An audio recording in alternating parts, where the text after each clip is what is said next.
దైవత్వానికి మానవత్వానికి commercial elements జోడించి cinema తీస్తున్నప్పుడు మీకు రిస్క్ అనిపించలేదు? బేసిక్ అంటే బ్యాక్డ్రాప్కి అన్ని కమర్షియల్ ఎలిమెంట్స్ అది it was dwelt very really, చాలా రియలిస్టిక్ వేలో డీల్ చేసి it was very mistake point set in a very realistic way. So I don't think it was we didn't feel it at all. ఈ సినిమాలో మీరు కొన్ని పదాలు ఉపయోగించారు, బయ్యా అనేది ఒకటి, బంగారం అనేది. సో అవి మీరు క్రియేట్ చేసుకున్నారా? త్రివిక్రమ్ గారి సృష్టి? త్రివిక్రమ్ బయ్యా అనేది మీరు బంగారం అండి, బంగారం త్రివిక్రమ్ గారి అన్ని ఆయన అంటే చాలా ఇంప్రూవైజ్ చేశాను, చాలా ఎక్స్టెంపులో వేసిన మాటలు అవన్నీ.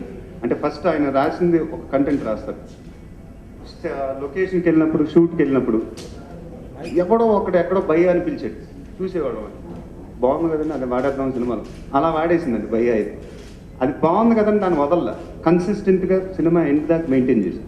ఇంటర్వ్యూలో కూడా ఒకరిని కొట్టేటప్పుడు నొప్పిగా ఉందా భయ్య అంటాడు ఒక విధంలో. That was very new and very difficult to do things లేదు. అస్సలు పోకిరికి దీనికి సంబంధమే లేదండి, అస్సలు సంబంధం లేదు సార్, టోటల్గా డిఫరెంట్ అని నేను అనుకుంటున్నాను. ఈ సినిమాలో అనుష్కతో కొన్ని సీన్లు చేసిన తర్వాత అనుష్కని చంపేద్దామని మీరు చాలాసార్లు అంటూ ఉంటారు, ప్రయత్నిస్తుంటారు, అంత టార్చర్ పెట్టింది మిమ్మల్ని. సో వైల్ షూటింగ్ మీరు అలా అనుకున్నారన్న, నేను చాలా టార్చర్ పెడుతున్నారు, someone I want to kill me? లేదండి, అనుష్క గారు ఎంత పెద్ద స్టార్ అందరికి తెలుసు, but at the same time she's very very down to work, very very comfortable to work with. ఆ అమ్మాయి సెట్లో ఉంటే ఒక హీరోయిన్ ఉందని ఫీలింగ్ ఉండేది కాదు. అంటే she very very simple, short ఉంటే చేస్తే షార్ట్, లేకపోతే వ్యాన్లోకి వెళ్ళటం, మేకప్ రూమ్లోకి వెళ్ళటం కాదు, అక్కడే సెట్లోనే కూర్చుంటాం. So we all felt very very comfortable working with her. And అందుకే ఆ సీన్స్ కూడా అంత బాగా వచ్చినాయి, because first time I think I lost my inhibition inside and I was very very impressed. 2 ఏళ్ళు మామూలు డే నైట్ నన్ను అసలు ఆయన ఈ సినిమా తప్ప ఇంకేం పెట్టలేదు నా mind.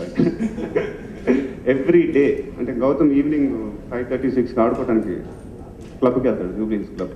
So that's the time Trivikram will come to my house. ఈ 6 నుంచి 8 దాకా టోటల్ ఆయన నాతో ఆడుకుంటాడు. But it really help and in the characterization. I think ఆయనతో నా friendship I think it's help it, because ఇంత ఓపెన్ అప్ నేను ఎప్పుడు అవ్వలేదు స్క్రీన్లో, ఇంత ఓపెన్గా నా పర్ఫార్మెన్స్ ఎప్పుడు నేను చేయలేదండి. బికాస్ ఆఫ్ దాట్ పర్సనల్ లైఫ్లో కూడా నేను ఓపెన్ అప్ అయిపోయింది. I mean it's thought me a lot of things Khaleja. Sir మీరు బయట ఎక్కువగా మాట్లాడరు కదా, మీరు బయట ఎక్కువగా మాట్లాడరు, ఈ సినిమాలు ఎక్కువగా మాట్లాడుతుంటారు, ఆ క్యారెక్టర్ చేసినప్పుడు మీకు అనిపించింది? అదే చెప్పాను కదా, నన్ను ఓపెన్ చేసేసింది క్యారెక్టర్. అంత మాట్లాడేసరికి ఇప్పుడు కూడా చూసారు అంత మాట్లాడుతున్నాను అసలు. మురారి, పోకిరి, ఒక్కడు, అతడు ఇలా 3 అక్షరాల టైటిల్ పెట్టారు. అంటే ఇక్కడ నుంచి కంటిన్యూ అక్కడ 4 చెప్పారు కాబట్టి నేను చెప్తున్నానండి. నాకు తెలిసి పర్సనలీ ఒక్కడు కానీ, పోకిరి కానీ, అతడు కానీ షాక్ అవ్వకూడదు మీరు అందరూ అని చెప్తున్నాను.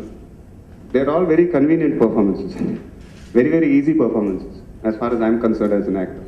But first time Khaleja when I heard the characterization just pant తడిచిపోయిందండి యాక్చువల్గా చెప్పాలి. ఎందుకంటే చాలా చాలా కష్టం అనేమవుతారు. ఎందుకంటే క్యారెక్టర్ ఆర్టిస్ట్ ఉన్నా, కామెడీ ఆర్టిస్ట్ ఉన్నా, టోటల్ సీన్ మొత్తం హీరో షోల్డర్ మీదే ఉంటుందండి. టోటల్గా హీరోని డామినేట్ చేస్తూ ఉంటాడు అందరు. అది నాకు తెలిసి చాలా కష్టం. And I think we కమ్అట్ with flying colours because next 3 అక్షరాలు నేను ఫాలో అవునండి. నాకు అసలు యాక్చువల్గా తెలుగు చదవటం రాదు, ఎన్ని అక్షరాలు లెటర్స్ చూసి చదువుతాను. So it just happens like that. Sir మీది అంటే సెంటిమెంట్స్ కొద్దిగా ఎక్కువ, 9 సెంటిమెంట్ ఎక్కువ అంటున్నారు. ఈ టైటిల్లో కూడా 9 పెట్టారని చెప్పి ఒక టాక్ ఉంది, 4+3+2 అని. అది కరెక్ట్? కాలో 4 లేలో 3. అది నాకు అసలు అవన్నీ తెలియదండి బాగా. కామెడీ చేస్తే మీరే చేయాలి అని ముందు డిసైడ్ అయ్యే స్క్రిప్ట్ స్టార్ట్ చేశారు? అది మీరు త్రివిక్రమ్ గారు లేదు. ఇంట్రడక్షన్ సీను అంత వైలెంట్గా ఉండాల్సిన అవసరం ఫ్యాన్స్లో కూడా కొంచెం వ్యతిరేకత ఏదో బయట ఉన్నాయి. ఇంట్రడక్షన్ సీన్ వాటర్ కోసం అంతమందిని చంపడం అంటే మీరు ఒక్కసారి చూస్తే ఎక్కడ బ్లడ్డే కనిపించలేదు సార్ మీకు ఆ సీన్ మొత్తం. And it was background score, దాని బిఫోర్ ఆ సీన్ ఉంటుంది, తర్వాత మీరు ఎంటర్ అవుతారు. అదే I don't think it was it's treated in a very feel good way. And if you notice the background score కానీ అన్ని చాలా లైట్గా ఉంటుంది. So it's like adventurous fight.